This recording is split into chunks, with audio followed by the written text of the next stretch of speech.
Throughout history, humanity has devised some of the most horrific ways to inflict suffering on one another, methods so disturbing, they still haunt us to this day. These tools of pain and death were born from mankind's darkest instincts, forged in the flames of cruelty and fear. Today, we dive into the twisted legacy of torture and execution, uncovering the most nightmarish methods ever conceived. Be warned, what you are about to learn is not for the faint of heart.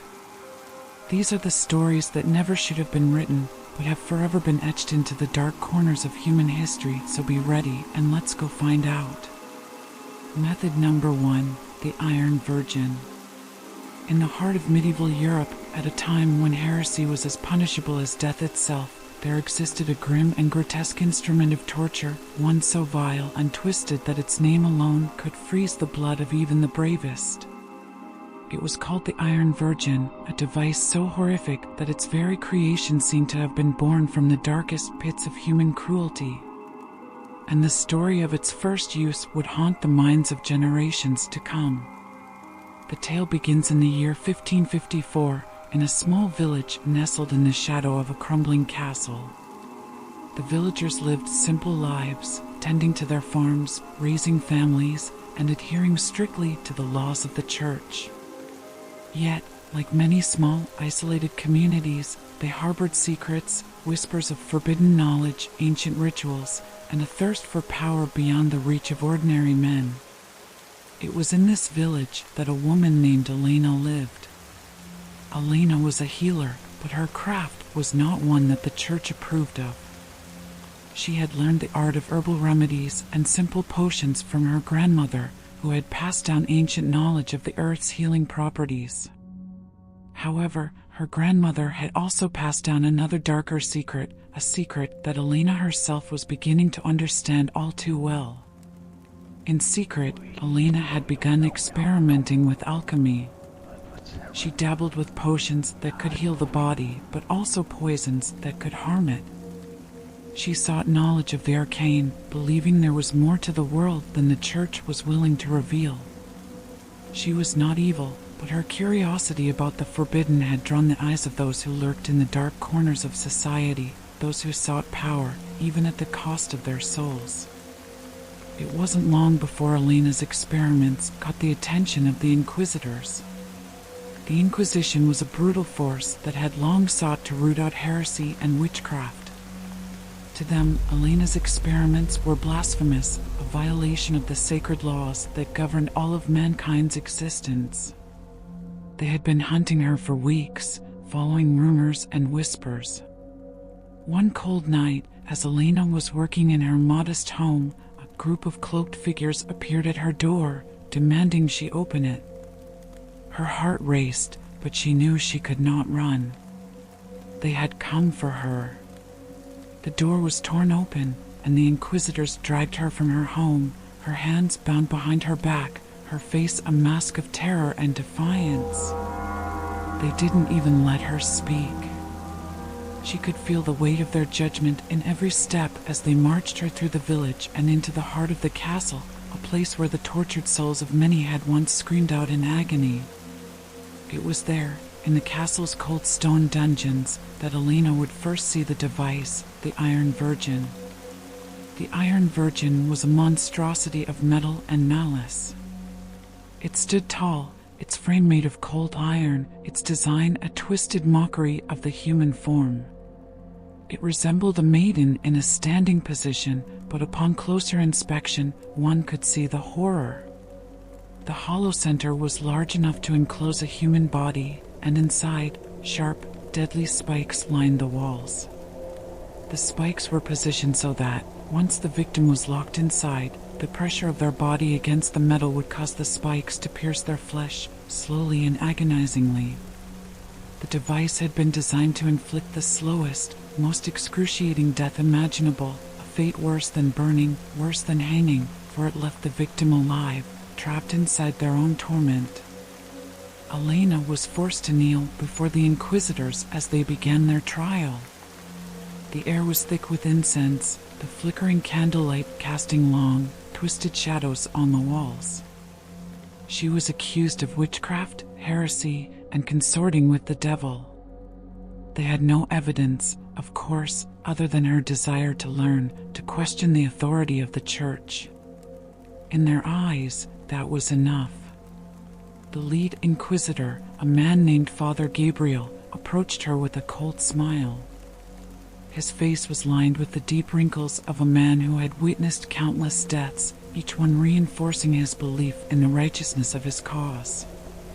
His voice was a low, deadly whisper as he spoke. "You stand before us, Elena, accused of unspeakable acts. You have dabbled in the forbidden, attempted to summon power that is not yours to wield. For this, you will be punished. But unlike others, you will not be burned. No, your punishment will be far worse." Elena's eyes widened with terror as the door to the chamber creaked open. The inquisitors pulled her to her feet, and she was dragged toward the Iron Virgin. The metal gleamed ominously in the dim light, the spikes gleaming like the teeth of some terrible beast. "You will be placed within the Virgin," Father Gabriel intoned, his voice cold. "You will suffer. Your body will be pierced slowly, each breath a cry of agony. Your life will drain away in pain, your soul forever tormented." Elena was shoved into the device, the cold iron pressing against her skin as she was forced into the center. The spikes seemed to reach toward her, their sharp tips threatening to pierce her delicate flesh. Her heart pounded in her chest as she struggled against the restraints, but the inquisitors were too strong, and soon the doors of the Iron Virgin were locked tight. And then, the most horrifying part of the torture began. At first, it was nothing more than a sharp prick, a slight discomfort. But as Elena's body pressed against the spikes, they began to pierce her skin. The agony was immediate. A scream tore from her throat as the spikes found their mark, sinking deep into her flesh, piercing her ribs, her abdomen, her arms, her legs. The pressure caused the spikes to dig deeper, the pain intensifying with each passing moment. She felt the blood pooling beneath her skin, her body becoming numb from the shock. Yet still, the inquisitors watched, unmoving, their faces blank as they observed her torment. Hours passed, perhaps days. It was impossible to tell. Time seemed to stretch and warp inside the Iron Virgin, each second a lifetime of agony. Elena's body began to fail her. Her skin turned pale, her eyes wide with terror, her mouth agape in a silent scream. Every breath she took was a battle against the spikes that now held her in place, torturing her slowly, with terrifying precision. And just when it seemed as though she might finally succumb to the darkness, the pain stopped. Her body no longer screamed in agony. The spikes that had once pierced her skin had not killed her, but instead they had bound her soul to the very device that had tortured her. Elena's spirit lingered in the Iron Virgin, her body broken, but her mind still very much alive. And that was the true horror of the device. The torturers believed they had killed her, but they had only set her soul free, free to wander the confines of the Iron Virgin for eternity, bound to the infernal machine that had once been her prison.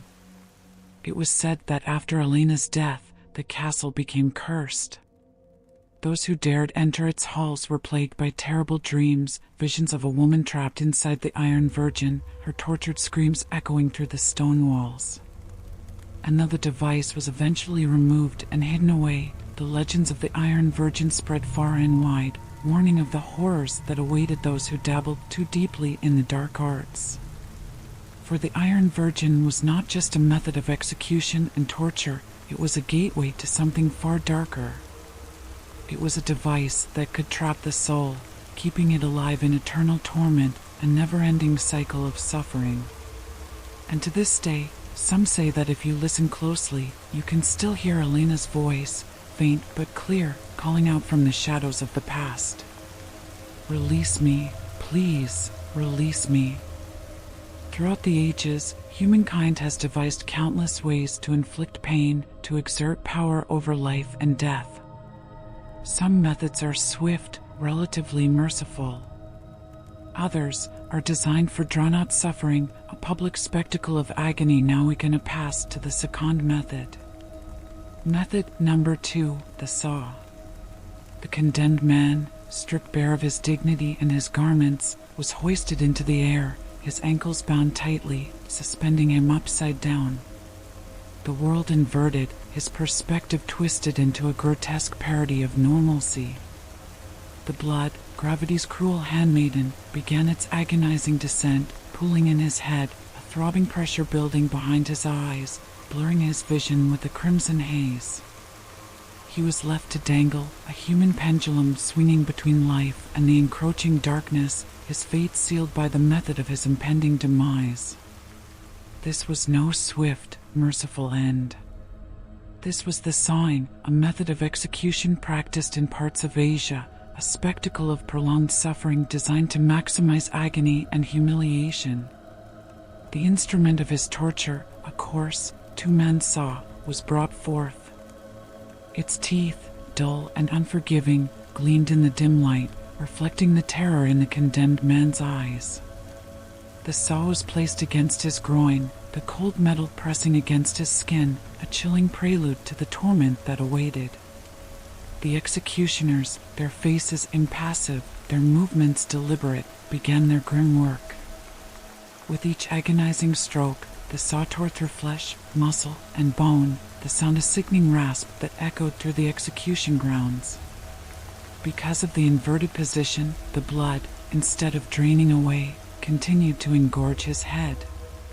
This cruel twist of fate prolonged his life, and with it, his suffering. He remained conscious, acutely aware of the blade's progress, feeling every excruciating millimeter as it sliced through his body. The pain was unimaginable, a searing fire that consumed him from the inside out. His screams, initially loud and desperate, gradually weakened, becoming guttural moans, then whimpers, as the saw continued its relentless journey. His body, suspended and helpless, jerked and twitched involuntarily, a macabre dance of death.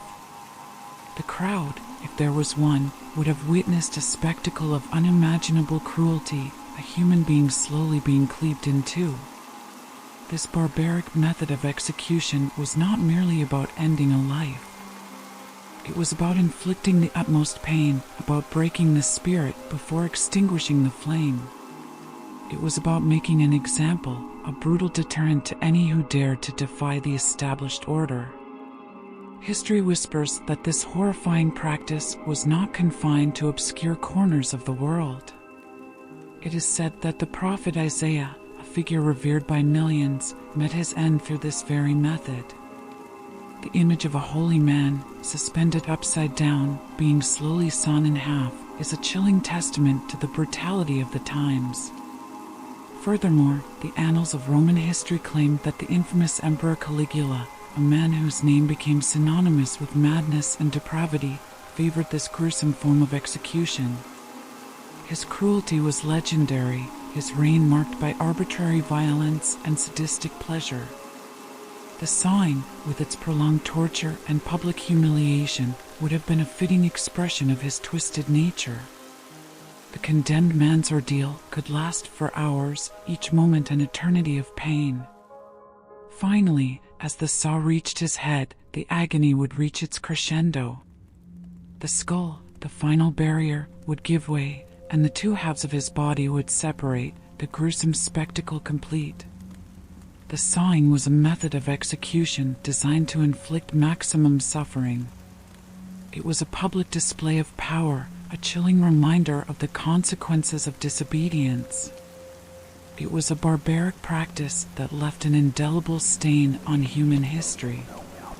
And finally, the last method. Method number 3, rot. Imagine a sweltering sun beating down on a desolate landscape.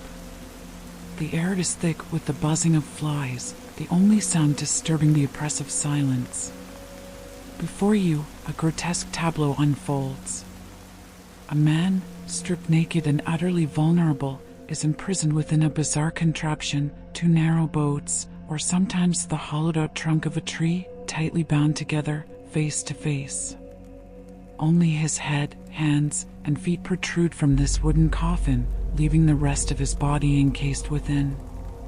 He is utterly helpless, a prisoner of his own impending demise.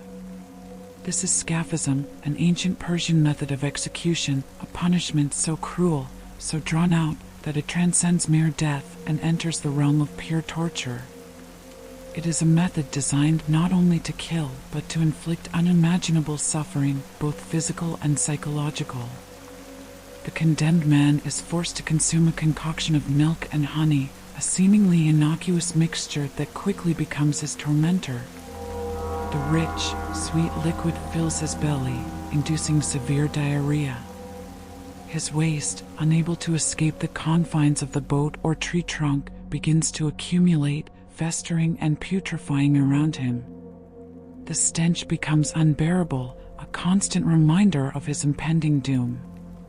But the torment doesn't end there. The exposed parts of his body, his face, his hands, his feet, are smeared with honey, a sweet lure for the swarms of insects that infest the region. Flies, attracted by the honey and the ever-increasing stench of decay, descend upon him, crawling over his skin, laying their eggs in his open wounds and orifices.